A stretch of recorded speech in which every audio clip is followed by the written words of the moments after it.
السلام علیکم پیارے بچوں، میں فارورڈ پبلک اسکول کی طرف سے آپ سب کو خوش آمدید کہتی ہوں۔ میرا نام صدف وحید ہے اور میں آپ کی جماعت ہفتم کی اسلامیات کی ٹیچر ہوں۔ آج ہم میعاد اول باب دوم ایمانیات و عبادات میں سبق نمبر 1 رسولوں پر ایمان کے بارے میں پڑھیں گے۔ اس کلاس میں ہم سبق کی وضاحت اور پڑھائی کریں گے اور مشکل الفاظ کے معنی آپ کو بتائیں گے۔ یہ سبق آپ کے ماہانہ آزمائش میں بھی شامل ہے۔ یہ سبق تھوڑا طویل ہے، اس لیے ہم نے اس سبق کو 2 حصوں میں تقسیم کیا ہے۔ حصہ اول کے بارے میں ہم آپ کو اس جماعت میں پڑھائیں گے، انشاءاللہ حصہ دوم کے بارے میں ہم آپ کو اگلی کلاس میں پڑھائیں گے۔ اب ہم اپنے سبق کی طرف آتے ہیں۔ صفحہ نمبر 5 باب دوم ایمانیات و عبادات۔ ایمانیات میں آپ کا سبق ہے رسولوں پر ایمان۔ پیارے بچوں، برائے مہربانی پینسل اپنے ہاتھ میں لیں اور مشکل الفاظ کے معنی ساتھ ساتھ لکھتے جائیں۔ سب سے پہلے ہے رسالت کا معنی اور مفہوم۔ رسالت کا مطلب ہے پیغام پہنچانا، مفہوم کا مطلب ہے وضاحت سے مطلب بتانا۔ عقیدہ رسالت اسلام کا ایک بنیادی عقیدہ ہے۔ عقیدے کا مطلب ہے ایمان، بنیادی کا مطلب ہے اہم، جس کے بغیر کوئی بھی دائرہ اسلام میں داخل نہیں ہو سکتا۔ رسالت کے لفظی معنی پیغام پہنچانے کے ہیں۔ رسالت اللہ تعالیٰ اور انسان کے درمیان پیام رسانی کے اس نظام کا نام ہے۔ پیام رسانی کا مطلب ہے پیغام پہنچانا، جس میں اللہ تعالیٰ کے احکامات اس کے بندوں تک پہنچائے جاتے ہیں۔ احکامات کا مطلب ہے حکم۔ جس شخص کو اللہ تعالیٰ تمام بندوں میں اس ذمہ داری کے لیے منتخب فرماتا ہے، منتخب کا مطلب ہے چنا ہوا، اس کو رسول یا نبی کہتے ہیں۔ نبی کے معنی خبر دینے والا اور رسول کے معنی پیغام پہنچانے والا ہے۔ پہلے پیراگراف میں بتایا گیا ہے رسولوں پر ایمان لانا دین کا ایک اہم رکن ہے۔ اگر ہم رسولوں پر ایمان نہیں لائیں گے تو ہم اسلام میں داخل نہیں ہو سکتے۔ رسالت اللہ اور انسان کے درمیان پیغام پہنچانے کے اس نظام کا نام ہے جس میں اللہ کا حکم اس کے بندوں تک پہنچایا جاتا ہے۔ اور یہ حکم کون پہنچاتا ہے؟ اللہ کا چنا ہوا خاص بندہ، مطلب نبی خبر دیتا ہے اور رسول پیغام پہنچاتا ہے۔ اب ہم دوسرے پیراگراف کی طرف آتے ہیں۔ انبیاء اور رسولوں پر اللہ تعالیٰ کی طرف سے وحی نازل کی جاتی ہے۔ وحی کا مطلب ہے اللہ کا پیغام۔ وہ اپنے معاشرے کے صالح ترین اور متقی لوگ ہوتے ہیں۔ صالح، نیک، متقی کا مطلب ہے پرہیزگار، ہر قسم کے گناہوں اور لغزشوں سے معصوم و محفوظ ہوتے ہیں۔ لغزشوں کا مطلب ہے غلطیوں۔ اللہ تعالیٰ کی آیات انسانوں پر تلاوت کرتے ہیں، ان کو کتاب و حکمت کی تعلیم دیتے ہیں۔ حکمت کا مطلب ہے دانائی، اور ان کو روحانی و جسمانی پاکیزگی کی تعلیم دے کر برائیوں سے پاک کرتے ہیں۔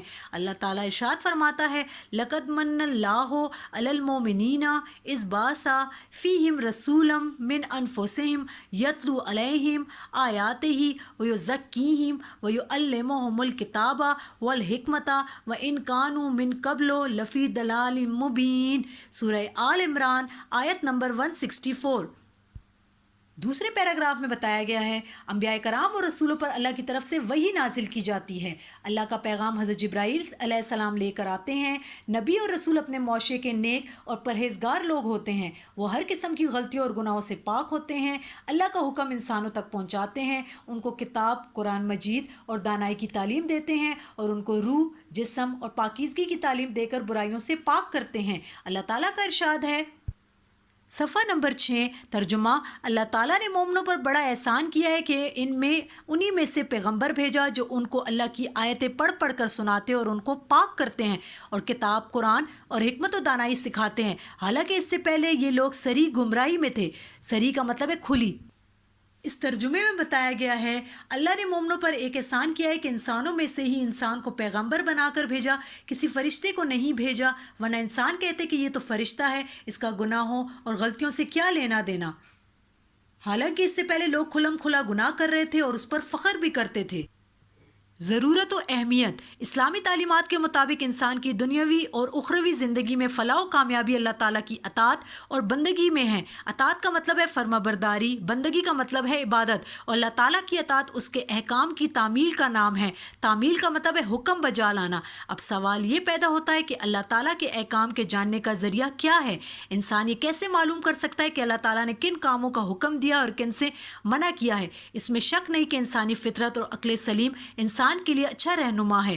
فطرت کا مطلب ہے عادت، عقل سلیم، شعور، جس سے وہ اچھے اور برے کاموں میں تمیز کر سکتا ہے۔ تاہم بہت سے امور ایسے ہیں، امور کا مطلب ہے کام، جن میں انسان وحی کی تعلیمات کا محتاج ہے۔ محتاج کا مطلب ہے ضرورت مند۔ اس کے علاوہ یہ بھی ہے کہ انسانوں کی سوچ اور رائے میں اختلاف ہو سکتا ہے۔ اختلاف کا مطلب ہے مخالفت، اس لیے بھی انسان اپنی عقل سے کامیابی کے راستے کا تعین نہیں کر سکتا۔ تعین کا مطلب ہے مقرر کرنا۔ جس طرح ایک انسان اپنی پیدائش اور خلقت میں اللہ تعالیٰ کا محتاج ہے، خلقت کا مطلب ہے تخلیق، اسی طرح انسان کو دنیاوی اور اخروی زندگی میں فلاح و کامیابی پانے کے لیے تعلیمات وحی کی ضرورت ہے۔ اس پیراگراف میں بتایا گیا ہے انسان کو کامیابی اگر دنیاوی اور آخری زندگی میں چاہیے تو اسے اللہ کی فرما برداری اور عبادت کرنی چاہیے، اور اللہ نے جو حکم بھیجا اس پر عمل کرنے کا نام اطاعت ہے۔ اب سوال یہ ہے کہ اللہ کا حکم کیا ہے اور اللہ نے کن کاموں کے کرنے کا کہا ہے اور کن سے منع کیا ہے، یہ انسان کیسے جان سکتا ہے؟ اس میں تو کوئی شک ہی نہیں کہ اللہ نے انسان کو جو عقل دی ہے وہ اس کی رہنمائی کرتی ہے اور وہ اس سے اچھے برے کاموں میں فرق کر سکتا ہے۔ بہت سے کاموں میں انسان اللہ کے حکم کا محتاج ہے۔ اس کے علاوہ انسانوں کی سوچ اور رائے میں اختلاف بھی ہو سکتا ہے، اور انسان صرف اپنی عقل سے کامیابی کے راستے معلوم نہیں کر سکتا جب تک کوئی دوسرا اس کو سیدھا راستہ دکھانے والا نہ ہو۔ جس طرح انسان اپنی پیدائش میں اللہ کا محتاج ہے، اسی طرح اس کو دنیا اور آخرت میں بھی نجات کے لیے اللہ کے حکم کی ضرورت پڑتی ہے۔ ختم نبوت، اللہ تعالیٰ نے جب سے انسان کو پیدا کیا ہے اسی وقت سے انبیاء اور رسولوں کے ذریعے ہدایت کا سلسلہ بھی قائم کیا۔ نبوت اور رسالت کا آغاز حضرت آدم علیہ السلام سے ہوا، اور حضرت محمد رسول اللہ خاتم النبیین صلی اللہ علیہ وآلہ وسلم اس سلسلہ نبوت کی آخری کڑی ہیں۔ کڑی کا مطلب ہے سلسلہ۔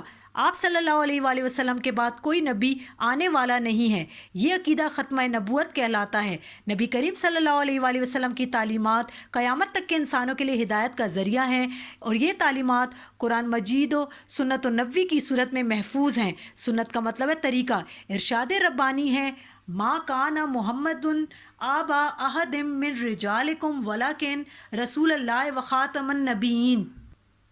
ترجمہ، محمد صلی اللہ علیہ وآلہ وسلم تمہارے مردوں میں سے کسی کے باپ نہیں ہیں بلکہ اللہ کے رسول ہیں اور سلسلہ نبوت کو ختم کرنے والے ہیں۔ اس پیراگراف میں بتایا گیا ہے ہمارا عقیدہ ہے کہ نبی پاک اللہ کے آخری نبی ہیں اور قیامت تک ان کے بعد کوئی نبی یا رسول نہیں آئے گا۔ یہ ختم نبوت ہے۔ جب سے اللہ نے انسان کو پیدا کیا، اللہ نے اس کو سیدھا راستہ دکھانے کے لیے نبی اور رسول بھیجے۔ حضرت آدم علیہ السلام پہلے پیغمبر ہیں اور آخری نبی حضرت محمد صلی اللہ علیہ وآلہ وسلم ہیں۔ آپ صلی اللہ علیہ وآلہ وسلم کی تعلیمات قیامت تک کے انسانوں کے لیے ہدایت ہے، اور یہ تعلیمات قرآن مجید اور نبی پاک کے طریقے کی صورت میں محفوظ ہیں۔ اللہ تعالیٰ کا ارشاد ہے، یعنی حضرت محمد صلی اللہ علیہ وآلہ وسلم مردوں میں تم میں سے کسی کے باپ نہیں بلکہ رسول صلی اللہ علیہ وآلہ وسلم ہیں، اور یہی سلسلہ قیامت تک چلتا رہے گا۔ رسولوں پر ایمان، بعثت نبوی سے پہلے دوسرے عقائد اور اعمال کی طرح رسولوں پر ایمان کا عقیدہ بھی غیر واضح تھا۔ کہیں پر انبیاء کرام کو معبود کا درجہ دیا جاتا تھا اور کہیں ان کو ایک عام انسان کے درجے سے بھی نیچے گرا دیا جاتا تھا۔ بعثت نبوی، نبوت عطا ہونا، معبود کا مطلب ہے جس کی عبادت کی جائے۔ اس پیراگراف میں بتایا گیا ہے نبی کو نبوت عطا ہونے سے پہلے دوسرے عقائد اور اعمال کی طرح رسولوں پر ایمان کا عقیدہ ہم پر واضح نہیں تھا۔ کہیں پر نعوذ باللہ انبیاء کرام کی عبادت کی جاتی تو کہیں پر ان کو بہت نچلے درجے پر گرا دیا جاتا تھا۔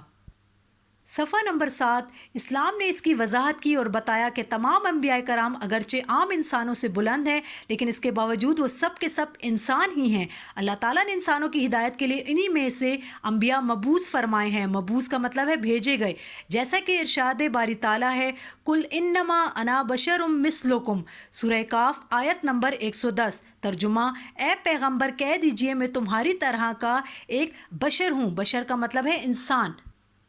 اس پیراگراف میں بتایا گیا ہے اسلام نے نبی پاک کے ذریعے وضاحت کی اور بتایا کہ انبیاء کرام کا درجہ تمام انسانوں سے بلند ہے، لیکن اس کے باوجود وہ انسان ہیں اور اللہ نے انسانوں کی ہدایت کے لیے انہی میں سے اپنے خاص بندے بھیجے۔ ارشاد باری تعالیٰ ہے، اے پیغمبر کہہ دو کہ میں تمہاری طرح کا ہی ایک انسان ہوں۔ مشرکین مکہ نے بھی جب یہی کہا کہ اللہ تعالیٰ نے ہمارے لیے ہمارے جیسے انسان کی بجائے کسی فرشتے کو کیوں نہیں بھیجا، تو قرآن میں اس کا جواب یوں دیا گیا، کلو کانا فلم ارد ملائکتم یمشونا مطمئنین لنزلنا علیہم من السماء ملکم رسولا۔ سورہ بنی اسرائیل آیت نمبر 95۔